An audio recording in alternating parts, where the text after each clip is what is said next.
सरस्वती नमस्तुभ्यं वरदे कामरूपिणी विद्यारंभं करिष्यामि सिद्धिर्भवतु मे सदा। नमस्कार दोस्तों, आज हम बात करेंगे एक ऐसे विषय पर जो हर विद्यार्थी, कलाकार और ज्ञान की चाह रखने वाले व्यक्ति के लिए बहुत ही महत्वपूर्ण है। आज का विषय है कैसे पाएं माँ सरस्वती की कृपा। माता सरस्वती विद्या, बुद्धि, वाणी, संगीत और कला की देवी है।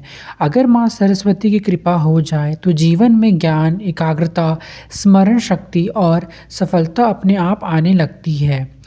तो वीडियो को अंत तक ज़रूर देखें क्योंकि अंत में मैं एक सरल लेकिन बहुत प्रभावशाली उपाय भी बताने वाला हूँ। तो सबसे पहले मैं आप लोगों को बताऊँगा माता सरस्वती कौन है।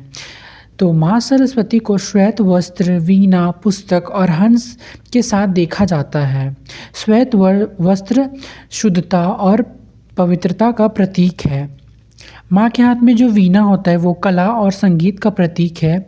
माँ के हाथ में जो पुस्तक रहता है वो ज्ञान का प्रतीक होता है और जो हंस होता है माँ का वो विवेक, अच्छे और बुरे का ज्ञान, इसी का प्रतीक होता है।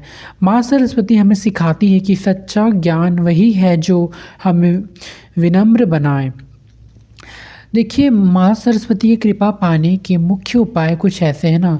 तो बिल्कुल मैं छोटा-छोटा काम आपको बताने वाला हूँ। कुछ मैं मंत्र उच्चारण आपको नहीं बताऊँगा। ये आपको day to day daily life में जो कि आपका इस्तेमाल होने वाला है। जो कि आप छोटा-मोटा अपना मिस्टेक्स को सुधार के रहेंगे तो विशेष रूप से माँ की कृपा होगी, है ना? तो सबसे पहली बात पवित्रता और स्वच्छता का आपको विशेष रूप से ध्यान रखना है ना? क्योंकि जो हमारी माता सरस्वती है वो उन्हें स्वच्छता बहुत प्रिय है। जैसे कि आप जब जहाँ कहीं भी पढ़ाई करते हैं तो उस जगह को आप ज़रूर साफ़-सफ़ाई रखिए, उस जगह को पक्का अच्छे से साफ़ करके आप ज़रूर रखें। गंदे शब्दों और झूठ से दूर रहें, किसी को बुरा या फिर गंदे वर्ड्स का आपको प्रयोग बिल्कुल भी नहीं करना है क्योंकि ऐसा माना जाता है कि हमारे कंठ में माँ सरस्वती दिन में एक बार ज़रूर विराजमान होती है ना? सुबह स्नान करके ही पढ़ाई करें। तो देखिए बहुत सारे लोग अब स्टूडेंट लोग होते हैं, बोलते हैं कि हम धार्मिक नहीं है, पूजा नहीं करते, लेकिन एटलीस्ट आप स्नान करके अच्छे से साफ मन से तभी आप पढ़ाई करेंगे तो बहुत अच्छा होगा। आपको इस तरह का नियम ज़रूर बना लेना चाहिए क्योंकि देखिए विद्यार्थी जीवन में कोई भी है तो बिना भगवान की प्रार्थना किए कुछ नहीं होने वाला है ना। आप चाहे कितने ही तेज हो लेकिन अगर आपके पास माँ सरस्वती की कृपा नहीं है तो आप वो चीज़ कुछ भी नहीं कर पाओगे। तो इसीलिए माँ की कृपा होना बहुत ज़्यादा ज़रूरी है। कहा जाता है कि गंदी जगह पर माँ सरस्वती बिल्कुल भी नहीं ठहरती।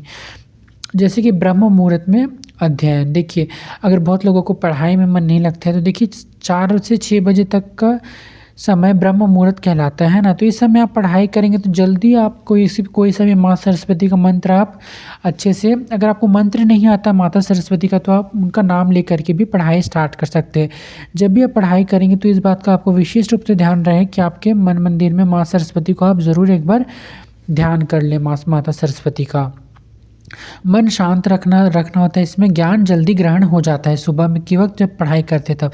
या फिर अगर म्यूज़िक बजाते हैं, चाहे म्यूज़िक सीखते हैं, तो म्यूज़िक का भी बहुत शुभ समय होता है सुबह के वक़्त। आप अच्छे से समय अपना म्यूज़िक का जो अभ्यास आप कर सकते हैं ना, अलंकार, सारेगामा जितने भी हैं सारे, ये सब आप अच्छे से प्रैक्टिस कर सकते हैं ना, स्वर ये सब अच्छे से आप प्रैक्टिस कर सकते हैं। तो देखिए माँ सरस्वती का जाप, मंत्र जाप, तो प्रतिदिन इस मंत्र का जाप कर सकते हैं आप कोई सा भी। सरस्वती नमस्तुभ्यं वरदे कामरूपिणी विद्यारंभं करिष्यामि सिद्धिर्भवतु मे सदा। ये बिल्कुल सिंपल सरल मंत्र है। अगर आपको मंत्र नहीं जानना मतलब कि माँ का पढ़ना है तो आप माँ का नाम लेकर के भी अच्छे से आप माँ का ध्यान ज़रूर कर सकते हैं ना। और मान लीजिए कि आप पूजा करते हैं तो मान लीजिए आप हॉस्टल आदि में रहते हैं तो देखिए वहाँ तो कोई आपका पूजा रूम ऐसा है नहीं, तो आप माता सरस्वती की एक तस्वीर या फिर छोटा सा विग्रह माँ अपने रूम में ज़रूर विराजमान करके रखें और उसमें आप प्रतिदिन धूप बत्ती ज़रूर दिखाएं और धूप बत्ती जला करके और सफ़ेद फूल अगर आपके आसपास मिल जाए तो आप ज़रूर माता सरस्वती को सफ़ेद या फिर पीला पुष्प आप ज़रूर माँ सरस्वती को प्रतिदिन अर्पित कीजिएगा। ऐसा माना जाता है कि माँ सरस्वती को सफ़ेद पुष्प अर्पित करने से माँ आप पे बहुत ज़्यादा प्रसन्न हो जाती है ना। वाणी और व्यवहार में मधुरता ना, तो देखिए माँ सरस्वती को वाणी की देवी कहा जाता है ना। माँ के एक-एक कंठ, पहले जब हमारा जो इस धरती है, इस धरती पे एकदम वाणी नहीं था, सब शांत रहते थे, कुछ भी आवाज़ नहीं था। लेकिन जब से माँ सरस्वती का प्राकट्य हुआ, तब से सभी जीव जंतु, मनुष्य सभी से वाणी का उत्पत्ति हो गई उसी समय से, है ना। इसीलिए कहा जाता है कि माँ सरस्वती कटु वाणी बिल्कुल भी पसंद नहीं करती। तो इसीलिए कटु वचन आपको बिल्कुल भी नहीं बोलना है, दूसरों के लिए अपशब्द भी आपको नहीं बोलना है। माता पिता और गुरुजनों का सम्मान विशेष रूप से आपको करना है। तो देखिए, अगर आप सरस्वती माता को प्रसन्न करना चाहते हैं तो सबसे पहले आपको गुरुजनों की आदर करना पड़ेगा, आपको उनकी बात आज्ञा सुनना पड़ेगा, आज्ञा मानना पड़ेगा। क्योंकि अगर मान लीजिए बहुत सारे स्टूडेंट्स होते हैं जो अपने टीचर से जबान लड़ाते हैं, चाहे वो उल्टा पल्टा ऊंची आवाज़ में बात करते हैं, तो ऐसा बिल्कुल भी नहीं ठीक होता है ना। माता सरस्वती इससे आप लोग पे बिल्कुल भी प्रसन्न नहीं होंगी। फिर देखिए, माँ बसंत पंचमी जैसे कि आने वाला है, तो बसंत पंचमी का तो मैं बहुत सारा अभी वीडियोज़ लेकर के आने वाला हूँ कि किस प्रकार से माँ की पूजा आराधना कर सकते हैं। स्टूडेंट्स के लिए बहुत सारा मैं उपाय भी लेकर के आने वाला हूँ, तो उसके लिए तो आप लोग को वीडियो देखना पड़ेगा आगे चल के। अभी मैं अच्छे से क्लियरली उतना नहीं बताऊँगा, क्योंकि मैं सीधे वीडियोज़ ही अपलोड करने वाला हूँ इस दिन, है ना। अब देखिए, जैसे कि आप सब जानते हैं कि बसंत पंचमी का दिन भी आने वाला है, तो देखिए जो लोग पूजा भी माँ सरस्वती को कभी साल में खोजते भी नहीं, वो भी माँ की पूजा करने लगते हैं ना। तो देखिए, आप लोगों को ऐसा बिल्कुल भी नहीं करना है। मुझे ऐसा बिल्कुल भी पसंद नहीं लगता है कि देखिए, आप माँ का स्मरण पूरे वर्ष कीजिए, पूरी ज़िंदगी भर आप माँ को स्मरण करते रहिए। ऐसा नहीं कि सरस्वती पूजा है, हाँ माँ की पूजा हो गया और फिर छोड़ दिया, ऐसा बिल्कुल भी नहीं। क्योंकि वो विज़डम, ज्ञान की, नॉलेज की देवी है, तो हमें बिल्कुल भी माँ को भूलना नहीं है। आपको प्रतिदिन जब भी कुछ भी आप अभ्यास कर रहे हैं या फिर पढ़ाई कर रहे हैं, तो आपको माँ का कुछ मंत्र ज़रूर आपको जाप करना है और माँ से हमें प्रार्थना करनी है पढ़ाई करते समय कि हे माँ, जो भी हम अपने पढ़ाई करें सारा हमारे दिमाग में याद हो जाए, और हमारा जो पढ़ाई के प्रति जो लगाव है वो आप और बढ़ा दीजिए, ताकि हम अच्छे से पढ़ लिख लें। क्योंकि माता सरस्वती जब तक नहीं चाहेगी तब तक आपको कुछ में भी तरक्की नहीं मिलने वाला है।